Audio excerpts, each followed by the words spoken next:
The Bible doesn't describe these creatures like myths.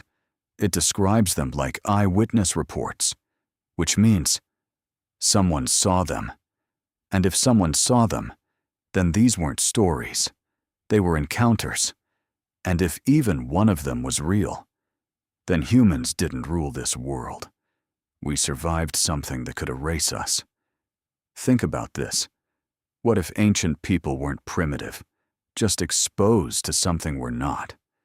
What if they didn't imagine more than us? They just saw more than us. Because the deeper you look, the more these descriptions stop feeling symbolic and start feeling specific, detailed, controlled, like someone trying and failing to explain something they weren't supposed to see. And the last one doesn't just break biology, it breaks reality itself. Today, we're breaking down 7 creatures described in the Bible, not as metaphors, not as legends, but as recorded observations, line by line. And if even one of them is accurate, then reality isn't complete, it's filtered. And what you're about to hear might be what slipped through. Number 7. Leviathan. Imagine standing at the edge of the ocean. No wind, no waves, no sound. Then suddenly, the water beneath you shifts, not like something swimming, like something waking up. Your brain doesn't process it, not yet, because nothing that big should exist. The Bible calls it Leviathan, and whatever it was, people didn't hunt it, they didn't fight it, they didn't even try, because nothing worked. Weapons didn't pierce it, force didn't slow it, which means if you saw it, you weren't escaping, you were already dead. But here's the detail that destroys logic. It breathes fire. Not metaphor. Not exaggeration. Fire. So now imagine this. You're not drowning. You're boiling. The ocean doesn't save you. It traps you. Your skin burns. Before your brain even understands what's happening. And the worst part? You wouldn't even have time to react. They say it was a crocodile. But crocodiles don't turn water into a death zone. This wasn't an animal. This was an environment of destruction. That moved. That's the ocean. Now take that same level of power and put it on land. Number 6. Behemoth. The Bible doesn't describe Behemoth like a creature. It describes it like a problem. Something that exists, but shouldn't. It eats grass like an ox. That's the only normal part. Everything else feels wrong. Its bones, compared to iron, its muscles, like steel cables, layered, dense, unbreakable. Now picture standing near something like that. You don't run. You don't think. Because your brain doesn't process it fast enough. You just freeze. And then it moves. One step. And the ground doesn't shake. It collapses. And then there's the tail, described as a cedar tree. Not flexible, not thin, massive, heavy. Which means one movement, one swing, and everything around it ends. Instantly. They say it was a hippo, or an elephant. But those explanations feel safe. Too safe. Because this description isn't comparing, it's struggling. Struggling to explain something too big to make sense of. This wasn't imagination. This was limitation. Ocean. Land. Now look up. Number 5. Ziz. A bird so large. Calling it a bird feels wrong. It didn't fly through the sky. It controlled it.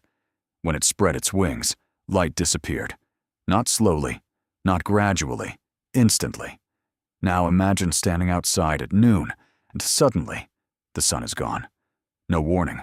No sound, just shadow. You look up, and the sky isn't there anymore. Something is, blocking everything, and your brain refuses to process it, because nothing that size should exist. And then, it's eggs, large enough that if one fell, it wouldn't crack. It would collapse everything beneath it. Forests, land, life, gone. Not because it attacked you, but because it existed. This isn't an animal. This is scale, beyond comprehension. And now, it gets worse, because the next one was never meant to feel mythical. Number 4, Rem. Yes, the Bible mentions something like a unicorn, but not magic, not beauty. Power, raw, uncontrolled, unstoppable. No rope could hold it. No structure could contain it. Which means, if it charged, nothing stopped it. Not walls, not weapons, not people. Now imagine this, you see it. For 1 second, you think you understand it. Then it moves, and in that moment, you realize something terrifying. You're not in control anymore. You're in its world. You don't dodge it. You don't react. You just become part of what it hit. They call it a wild ox, but that explanation feels like comfort, because the fear in these descriptions feels real, specific, like people weren't guessing. They were remembering. And whatever this was, taught humans one rule: stay away or disappear.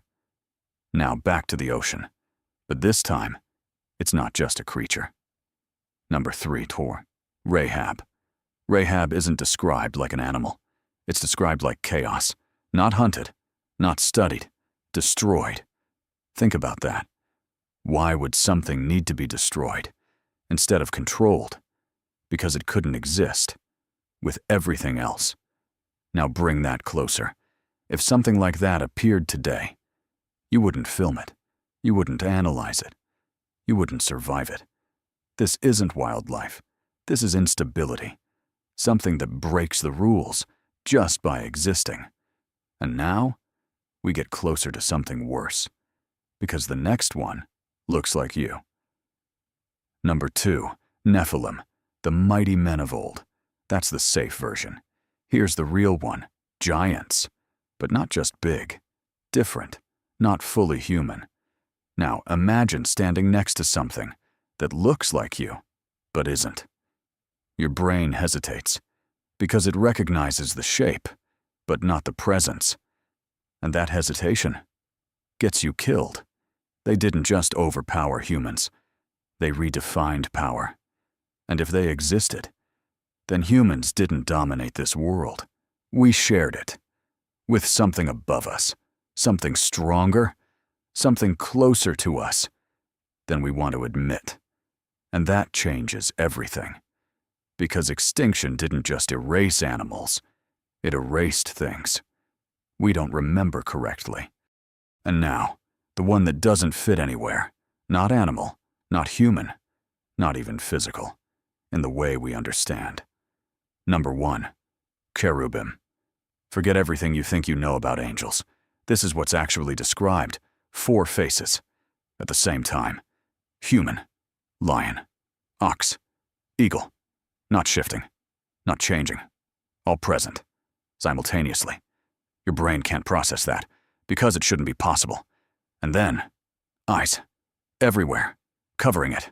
Which means, there is no angle, where it isn't watching you. No blind spot, no escape.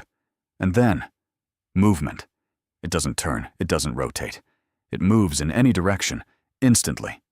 Forward, backward, sideways.